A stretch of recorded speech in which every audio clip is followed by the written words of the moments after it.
La Grand Place, c'est reparti, on est toujours en direct dans cette Social Room et on va parler d'excellence, d'innovation, de coopération avec le programme d'investissement d'avenir, le PIA, avec Guillaume Boudy, secrétaire général pour l'investissement en charge du PIA. Oui, bonjour. Bonjour. Bonjour Monsieur Boudy. Et Nicolas Chung, directeur du PIA, la Banque des Territoires. Bonjour. Bonjour, Monsieur Boudy, le Premier ministre vient d'annoncer 20 millions d'euros supplémentaires pour le programme d'investissement d'avenir, le PIA. Comment les territoires peuvent-ils se saisir de ce dispositif ?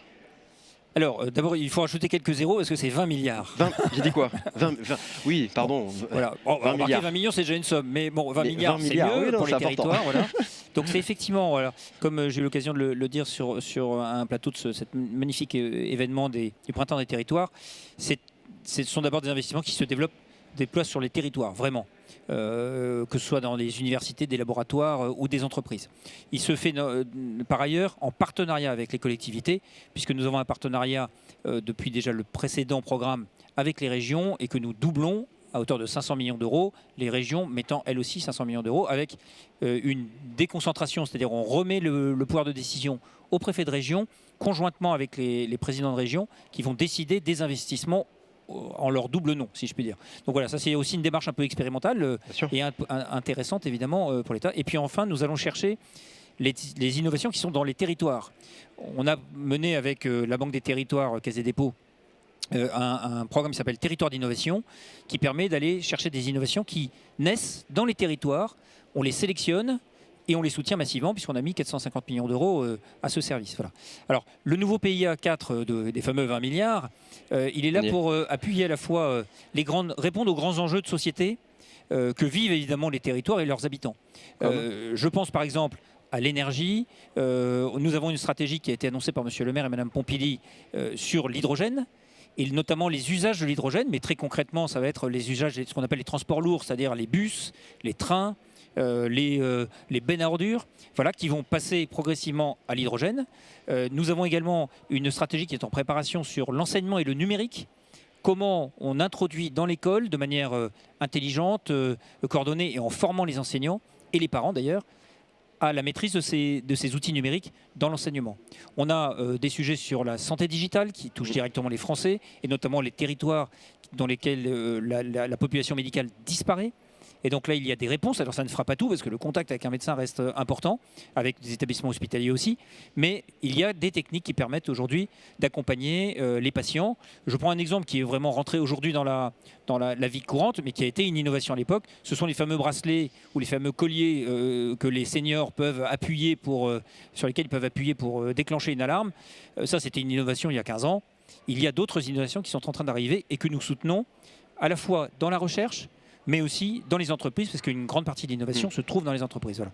Et nous, la force de notre programme, c'est d'accompagner les entreprises et les équipes de recherche dans la durée. Parce que l'innovation, ça ne pousse pas comme ça à vitesse grand V.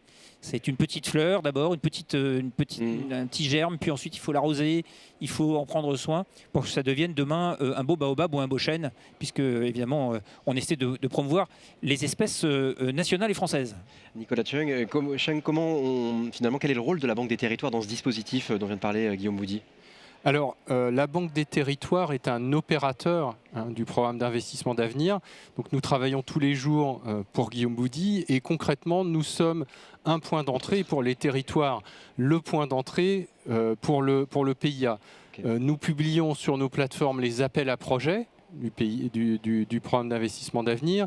Nous répondons aux candidats, nous recueillons les candidatures, nous instruisons ces candidatures, nous organisons le processus de sélection, sélection qui à la fin revient à l'État. C'est l'État qui décide quels sont les projets qui sont financés par le programme d'investissement d'avenir.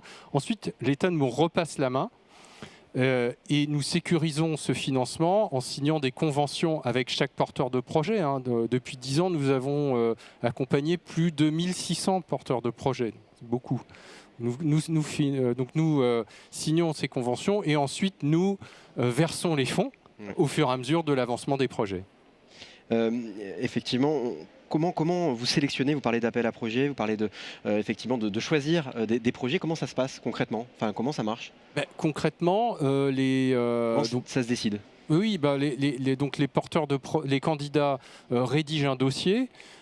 Et ensuite, nous organisons ce processus de sélection qui généralement se traduit à un moment par un jury avec des représentants de l'État, des experts, personnalités qualifiées, des scientifiques, des représentants étrangers.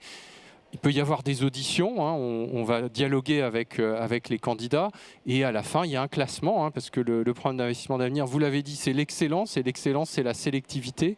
Donc il y a un classement et donc à la fin, l'État, par le Premier ministre, retient les meilleurs projets. Guillaume Boudy, une dernière question. Quels sont les premiers sujets sur lesquels les territoires doivent se positionner, finalement, se préparer? Alors ils sont assez nombreux.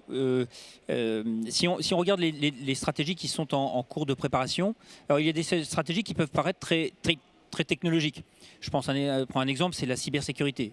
On a lancé une grande stratégie de cybersécurité qui vise à répondre non seulement à des enjeux technologiques, c'est d'être les meilleurs, d'avoir les meilleures équipes de recherche et les meilleures entreprises pour proposer des produits, mais il y a surtout la réponse à des vrais enjeux, des vraies questions. Aujourd'hui, des villes, des hôpitaux, des ports sont attaqués par des cyberattaques et perdent leurs moyens et perdent beaucoup de valeur et beaucoup de services pour leurs habitants, par exemple.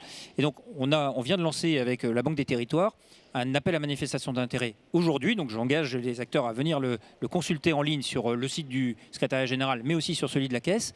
Et là, ce qu'on appelle, ce sont non pas les entreprises qui vont produire, mais les bénéficiaires, c'est-à-dire les ports, les établissements de santé et les collectivités, mairies, départements, interco ou régions, et pour leur faire définir leurs besoins.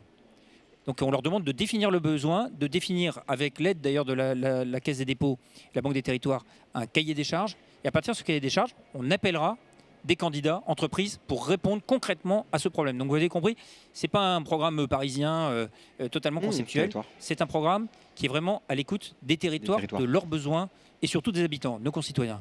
Merci beaucoup, messieurs, de nous avoir parlé du programme d'investissement d'avenir.